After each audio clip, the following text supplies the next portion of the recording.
De retour à votre bilan santé, je suis en compagnie de Geneviève Laberge, psychologue à la Clinique de psychologie de Québec. Bonjour Geneviève. Bonjour Dominique. Geneviève, tantôt, Dr Charret a parlé du TDAH, beaucoup plus chez les enfants, mais il y a aussi des adultes qui souffrent de TDAH. Oui, effectivement, parce que, comme le dit Dr Charret, ça se poursuit là, à l'âge adulte. C'est sûr qu'il y a certains symptômes là, qui peuvent s'atténuer. Par exemple, les enfants qui bougeaient énormément, bien, cette énergie-là des enfants qui bougent beaucoup, rendus à l'âge adulte, ça peut diminuer un petit peu. L'énergie va être un petit peu plus canalisée. Fait que les symptômes, ça ne sera pas qu'ils vont partir à courir, mais les adultes vont plus être genre à shaker la patte un petit peu. En réunion, ça va être ceux qui vont taper avec leur crayon, faire clic, clic, clic tout le temps. Fait que c'est des symptômes qui vont s'atténuer un petit peu, mais qui vont quand même rester là puis qui peuvent causer problème là, dans leurs relations interpersonnelles. Problème interpersonnel, oui, mais aussi à l'intérieur d'un couple. Lorsque l'un des conjoints souffre du TDAH, comment on s'organise? Quels sont les impacts que ça peut avoir sur le couple? Bon, effectivement, quand un des deux conjoints souffre du TDAH, c'est pas évident, il faut le dire. C'est sûr que ceux qui ont un TDAH un petit peu plus contrôlé avec une bonne médication, les impacts peuvent être diminués, mais quand on parle d'une intensité là, de TDAH assez importante, c'est pas évident. Ça va être, par exemple, un couple qui va avoir de la difficulté à gérer les finances, gérer l'horaire quotidien, gérer même les émotions pour le partenaire qui souffre du TDAH. Ça peut être pas évident. C'est des gens qui vont être réactifs, assez impulsifs. C'est des frustrations qui peuvent se transférer chez l'autre conjoint, qui va, par exemple, ce qu'on remarque là, quand que les couples viennent consulter, c'est une frustration, par exemple, parce qu'ils ont l'impression qu'il faut qu'ils prennent en charge le conjoint qui souffre de TDAH, parce que sinon, il va avoir des dépenses impulsives. Fait que l'autre qui n'est pas souffrant va devoir gérer les comptes, va devoir gérer l'organisation au complet de la famille. Puis à un moment donné, vient un épuisement. Puis ils sont tannés d'avoir l'impression d'avoir un deuxième ou un troisième enfant, comme on pourrait dire.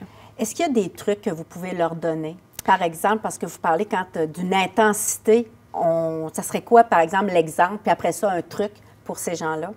Un bon truc qu'on donne, c'est dans le fond de faire des listes de tâches. Ça fonctionne pour les enfants, mais ça fonctionne aussi pour les adultes. C'est des gens qui, quand ils ont une idée, ils veulent absolument la faire là. Ce qui fait que, par exemple, ils sont sur l'heure du souper, puis là, ils ont une idée par rapport au travail, mais là, ils veulent se lever de la table et s'en aller tout de suite. Ce qui fait que c'est de répartir les moments de la journée en blocs. Fait que les personnes vont savoir que bien, sur le moment du souper, c'est correct. Il y a un bloc d'une demi-heure où est-ce que toute la famille mange ensemble. Puis après ça, l'autre bloc d'une demi-heure, ça va être le moment où est-ce qu'il peut, la personne souffrant de TDAH, d'aller faire leurs choses par rapport au travail. Fait que quand l'impulsion vient de « il faut que j'aille faire ça », bien, il n'y aura pas de frustration pour l'autre de dire « qu'est-ce que tu fais là à sortir de la table tout de suite? » C'est « bien, ta demi-heure est bientôt ». Fait qu'ils vont savoir, puis ça va être rassurant de savoir qu'après, ils vont pouvoir aller gérer leur idée qui vient de popper dans leur tête, si on peut dire ça comme ça. Fait qu'en divisant en blocs, bien, ça diminue les frustrations pour les deux partenaires.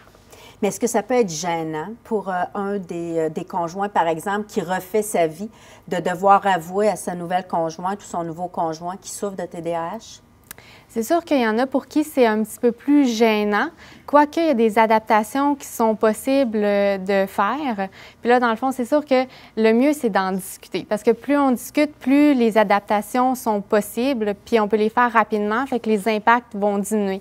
Un coup qu'on a fait un compte conjoint puis qu'on se rend compte que l'autre n'est pas capable de gérer ses finances correctement, mais c'est là que les problèmes de communication puis les frustrations personnelles peuvent survenir encore de façon plus intense parce qu'on a l'impression de ne pas avoir été averti. Ce qui fait que mieux vaut en parler tôt que tard, même s'il y a une composante de gêne là, qui peut survenir.